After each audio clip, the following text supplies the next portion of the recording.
ആളുകൾക്ക് അവരോട് വലിയ മതിപ്പാ. ആ മതിപ്പ് പൊളിക്കുകയാണ് നമ്മൾ ചെയ്യേണ്ടത്. വളരെ കറക്റ്റ്.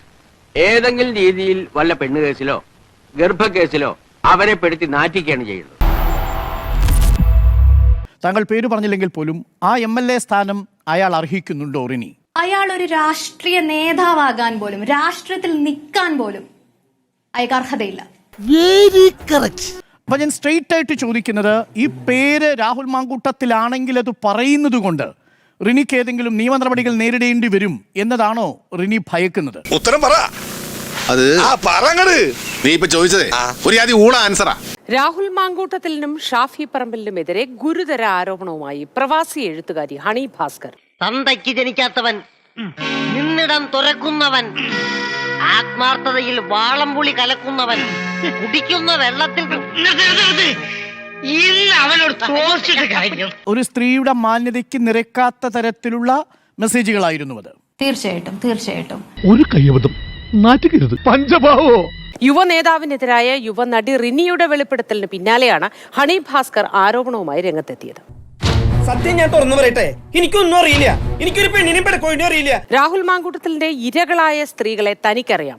പലരും രാഹുലിനെതിരെ ഷാഫി പറമ്പിലിന് പരാതി നൽകിയിട്ടുണ്ട്. പെണ്ണുങ്ങളെ കണ്ടിട്ടില്ലേ? ഷാഫിക്ക് പരാതി നൽകിയ ഒരു വനിതാ കോൺഗ്രസുകാരി ഇക്കാര്യം തന്നോട് പറഞ്ഞിരുന്നു. അല്ലെങ്കിൽ തന്നെ ആവശ്യത്തിൽ കൂടുതൽ പ്രശ്നങ്ങളുണ്ട്. നീയൊക്കെ കൂടെ എന്നെ പിച്ച ചട്ടി എടുപ്പിക്കല്ലേ. തന്നെ കുറിച്ച് മറ്റുള്ളവരോട് രാഹുൽ മോശം പരാമർശം നടത്തിയിട്ടുണ്ട്. രാഹുലിനെതിരെ നിയമ നടപടി ആലോചിച്ചിട്ടില്ല. ഇത് മനഃപൂർവ്വം നമ്മൾ അവമാനിക്കാൻ വേണ്ടി ചെയ്തതാണ്. ധൈര്യമുണ്ട് എങ്കിൽ രാഹുൽ മാനനഷ്ട കേസ് നൽകട്ടെ എന്നും ഹണി ഭാസ്കർ പറഞ്ഞു. ഈ വിഷയത്തിൽ കൂടുതൽ സംസാരിക്കാൻ എനിക്ക് താല്പര്യമില്ല. മോഹൻലാൽ പറഞ്ഞ മരി അങ്ങോരോ തന്തയില്ലല്ലോ എന്റെ തന്ത. ഓ, എന്നാ പിന്നെ പേടിക്കണ്ട. ഒരു പെണ്ണും മോളിൽ പരാതി കൊടുക്കാണ്ട് പബ്ലിക്കായിട്ട് പറയില്ല. ഒരു പെണ്ണിന് അത് പറയാൻ ഇഷ്ടപ്പെടില്ല. കാര്യം ജ്ഞാനശീലേട്ടൻ ഇത്രയും കാലം പറഞ്ഞത് മുഴുവൻ മണ്ടത്തരമാണെങ്കിലും ഇതിൽ കാര്യമില്ലാതില്ല. അപ്പൊ എല്ലാ സ്ഥലത്തും നേതാക്കന്മാരുടെ അടുത്തൊക്കെ പോയി പരാതി പറഞ്ഞിട്ടായിരിക്കും ഇവരൊക്കെ പുറത്ത് പറഞ്ഞിട്ടുണ്ടാവുക. എന്നിട്ടും ഇപ്പോഴും അദ്ദേഹത്തെ ഒരു രക്ഷിക്കുന്ന രീതിയിലുള്ള ഇതാണ് കോൺഗ്രസിന്റെ ഭാഗത്തുനിന്ന് കാണുന്നത്. ഇവനെയൊക്കെ പുളിവാറ് കൊണ്ടടിക്കണം. അയാള് ജൂൺ 9 ഞാൻ ശ്രീലങ്കൻ യാത്ര നടത്തുന്ന സമയത്ത് എനിക്ക് ഇൻസ്റ്റയിൽ ഒരു മെസ്സേജ് അയച്ചിട്ടുണ്ടായിരുന്നു. എന്ത് ചെയ്യാം, എന്റെ സ്വഭാവമായി പോയി. അപ്പോൾ അത് എൻ്റെ ഫോട്ടോയ്ക്ക് ഒരു ഹാർട്ടിന്റെ ഇതിട്ടുകൊണ്ടാണ് മൂപ്പര് ഫസ്റ്റിൽ ചാറ്റ് തുടങ്ങിയത്. അപ്പം ശ്രീലങ്കയിൽ പോകാനുള്ള പ്ലാൻ ഉണ്ട്, അതിനെക്കുറിച്ച് അറിയണം എന്ന് പറഞ്ഞു. അപ്പൊ ഞാനതെല്ലാം വിശദീകരിച്ചു. രാവിലെ ഞാൻ നോക്കിയപ്പോൾ അതിന്റെ തുടർച്ചയായിട്ട് വീണ്ടും ഞാൻ മെസ്സേജ് കണ്ടു. പക്ഷെ അതെനിക്ക് അത്ര ആ ചാറ്റ് കണ്ടിന്യൂ ചെയ്യാനുള്ള ഒരു ടെൻഡൻസി ആയിട്ട് എനിക്ക് ഫീൽ ചെയ്തത്. വിശ്വസിക്കാൻ പറ്റിയ തെളിവുകളുണ്ടോ? തെളിവുണ്ട്. എവിടെ? ഇന്നലെ യൂത്ത് കോൺഗ്രസിലെ ഒരു പ്രവർത്തക എൻ്റെ അടുത്ത് വന്നിട്ട് ഇയാള് ആ ചാറ്റ് എന്തുകൊണ്ടാണ് എന്നോട് ചെയ്യാനുണ്ടായ സാഹചര്യം എന്ന് പറഞ്ഞതാണ് എനിക്ക് ഈ വിഷയത്തിലെ പ്രശ്നം എന്ന് പറയുന്നത്.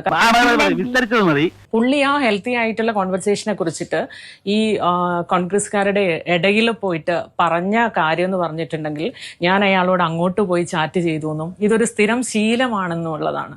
ക്ഷമിക്കണം, ഇവന്മാരെന്നെ പറ്റിച്ചതാ. രണ്ടാമത്തെ കാര്യം, ഇത് വലിയ ഗമയായിട്ടാണ് പറയുന്നത് ആള്. എന്റെ അമ്മച്ചി എന്തൊരു പെർഫോമൻസ്, എവിടെ നിന്ന് കിട്ടി ഇതിനെ? പുള്ളി അതിനെ കണക്കാക്കുന്നത് വിരുദ്ധ രാഷ്ട്രീയത്തിൽപ്പെട്ട ഒരു സ്ത്രീയോട് പോലും അവരെ പോലും വളയ്ക്കാനുള്ള കപ്പാസിറ്റി ഉള്ള ഒരാളായിട്ടാണ് പുള്ളി അതിനെ പ്രൊജക്ട് ചെയ്യുന്നത്. എന്നാലും തള്ളുമ്പോ ഒരു സാമാന്യ വിവരം വേണ്ടേ? എന്റെ സുഹൃത്തുക്കളിൽ പെട്ടവർക്ക് തന്നെ അനുഭവമുണ്ട്. നീ ഒന്നും ഒരു കാലത്തും ഗുണം പിടിക്കല.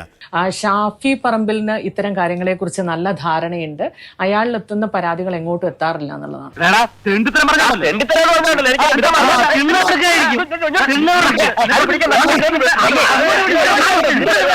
മാധ്യമപ്രവർത്തകയ്ക്ക് ഇതേപോലെ ബുദ്ധിമുട്ടുകൾ നേരിടേണ്ടി വന്നിട്ടുണ്ട്. ആണോ? ആ സംഘടനയിലെ നേതാക്കളുടെ ബന്ധുക്കൾക്കും ഇയാളിൽ നിന്ന് ഇത്തരത്തിലുള്ള അനുഭവങ്ങൾ നേരിടേണ്ടി വന്നിട്ടുണ്ട് എന്ന് റിനി പറയുന്നത് ഞാൻ കേട്ടു. ഇങ്ങനത്തെ എന്തൊക്കെയോ ഹോബികളാണ്. അയക്കെന്തറ പ്രാന്താണ്. അയ്യോ പൊന്നു മോനെ, പ്രാന്ത് എന്ന് പറഞ്ഞ ഈ സൂക്കറിനെ കുറച്ച് കാണരുത്. ഇത് അതുക്കും മേലെ. അങ്ങനെയുള്ള ഒരാൾ മുഖം മറച്ചു നിൽക്കുന്ന വീണ്ടും വീണ്ടും വേട്ടക്കാരനാവാനുള്ള ഒരു പ്രചോദനമാണോ നമ്മളിപ്പോ കൊടുക്കുന്നത് റിനി? വേണ്ട വേണ്ട, വിടവില്ലാത്ത താപ്പ് കയറ്റണ്ട, ആ പൊടിഞ്ഞു. ഇതിന്റെ മുകളിലുണ്ടല്ലോ കുറെ പേര്, ആരും നല്ല കക്ഷികളൊന്നുമല്ല. നമ്മളെയാണല്ലോ മച്ചമ്പി. ഇതൊന്നുമല്ല, ഇതൊരു ചെറിയ കാര്യമാണ്. ഇനി കാര്യങ്ങൾ വരാനിരിക്കുന്നേ ഉള്ളൂ. കാത്തിരിക്കുന്ന ദുരന്തങ്ങൾ നമ്മൾ അനുഭവിച്ചല്ലേ മതിയാവും.